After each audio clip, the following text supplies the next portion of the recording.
نحمدہ ونصلی ونسلم علی رسولہ النبی الکریم الامین، اما بعد معزز ناظرین و سامعین، آج کل ہمارا لیکچر چل رہا ہے فضائل المتع، یعنی متع کرنے کے فضائل و برکات کیا ہے۔ ہمارے نزدیک تو یہ حرام ہے، بالکل حرام ہے۔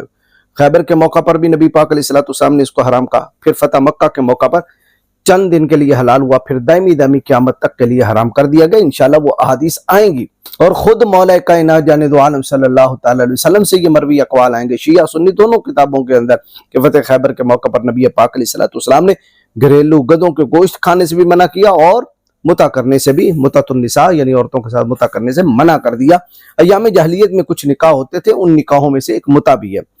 تو بہرحال یہ منع کر دیا، جب منع کر دیا تو یہ حرام ہو گیا، لیکن پھر بھی جو ہمارے اہل تشیع حضرات ہیں وہ سینے سے لگائے ہوئے ہیں، کیونکہ ان کے فضائل و برکات بہت ہیں، اور اس سے گناہوں کی معافی ہو جاتی ہے، درجات بلند ہو جاتے ہیں۔ ان کی فضیلتوں میں یہ ہے کہ جیسے متع کرنے والا متع کرتا ہے تو اس کے اللہ تعالیٰ اس کو معاف کر دیتا ہے، قیامت کے دن اس سے کوئی حساب و کتاب نہیں ہوگا۔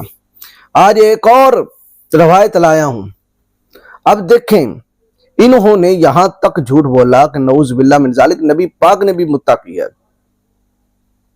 استغفر اللہ ربی من کل ذنب واتوب الیہ۔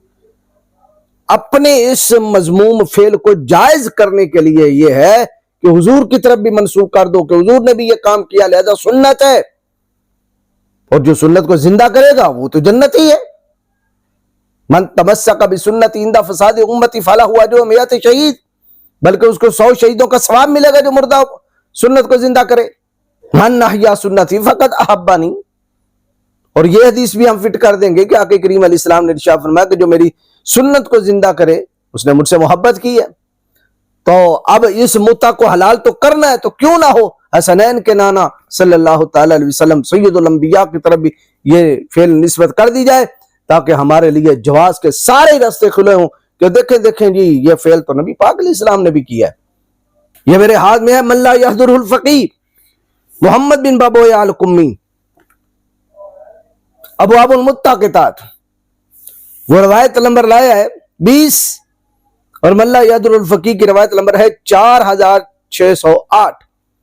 اب روایت کیا گیا وَرَوَى بکر بن محمد، یہ ایک راوی ہے اہل تشیعوں کا، اور یہ بقول ان کے یہ صحابی ہے حضرت امام جعفر الصادق کا، اس نے روایت کیا ان نبی عبداللہ، حضرت امام جعفر الصادق سے، قال سألتہ عن المتع، محمد بن بکر، یہ بکر بن محمد کہتا ہے کہ میں نے حضرت امام جعفر الصادق سے پوچھا متع کے بارے میں، فقال انی لأکرہ للرجل المسلم ان یخرج من الدنیا وقد بقیت علیہ خلۃ من خلال رسول اللہ صلی اللہ علیہ وسلم ولم یقضها۔ فرمایا حضرت امام جعفر الصادق نے کہ میں اس چیز کو پسند نہیں کرتا کہ ایک مسلمان مرد، مردوں کے لیے بڑی خواہشیں ہیں جناب والا، راستے کھلے ہوئے ہیں، عورتیں جائیں کھڈے میں، للرجل المسلم، مسلمان مرد کے لیے کہ وہ جب دنیا سے جائے یعنی فوت ہو، وقد بقیت علیہ خلۃ من خلال رسول اللہ، رسول اللہ کی سنتوں میں سے کوئی سنت اس کے اوپر باقی ہو، رہ جائے، میں اس چیز کو پسند نہیں کرتا، مکروہ جانتا ہوں، مجھے یہ پسند ہے کہ وہ رسول اللہ صلی اللہ علیہ وسلم کی سب سنتوں پہ عمل کرے وہ مرد۔ سوال کس کا ہے؟ متع کا۔ جواب کیا ہے؟ سنت کا، ہر سنت کو پورا کرے۔ ویسے شیعہ حضرات داڑھی منڈیاں موڑ دی جائے، جناب والا مونچھیں بڑی بڑی مجوسیاں جیسی رکھنی ہیں رکھ لی جائیں، لٹیں لمبی لمبی بغیر سنت کے ہو رہی ہیں کر لی جائیں، نشہ پینا پی لیا جائے، لیکن متع ہاتھ میں سے نہ جانے دیا جائے کہ یہ نبی پاک کی سنت ہے۔ باقی سنتیں یاد نہیں آتی، ٹائی لگانا نبی پاک کی سنت ہے، داڑھی چھوٹی کرنا نبی پاک کی سنت ہے، لیکن متع بڑی پیاری سنت ہے۔ حسن اللہ یاری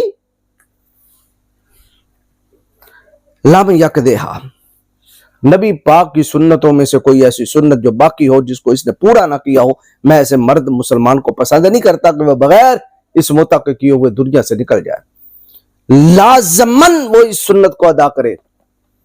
حسن اللہ یاری نے بھی اس سنت کو ادا کیا ہوگا متع کو، کیوں؟ اس لیے کہ اگر وہ نہیں کرے گا تو حضرت امام جعفر صادق فرماتے ہیں میں پسند ہی نہیں کرتا، تو بغیر متع والا جو مرد ہے وہ تو حضرت امام جعفر صادق کو پسند ہی نہیں ہے۔ تو اس نے بھی کیا, شہنشاہ نقوی نے بھی کیا, جواد نقوی نے بھی کیا, سبھی نے کیا ہوگا. لم یکدے ہاں, بغیر سنت متعدہ کیے وہ دنیا سے نکل جائے. دیکھیں ان لوگوں کی چلاکیاں, مکاری اور دشمنی نبی پاک علیہ الصلوۃ والسلام سے کہ اپنے اس ناجائز فعل کو ثابت کرنے کے لیے رسول اللہ صلی اللہ علیہ وسلم کی طرف بھی متع کی طرف نسبت کر دی. چلے میں پوچھتا ہوں, بتائیے وہ کون سی عورت تھی جن کے ساتھ نبی پاک علیہ السلام نے متع کیا؟ یہ جواب ہے تمہارے ذمے, اور مجھے پتا ہے جو تم جواب دو گے اس کا بھی جواب میں نے رکھا ہوا ہے, تمہاری کتابوں سے وہ نکالوں گا.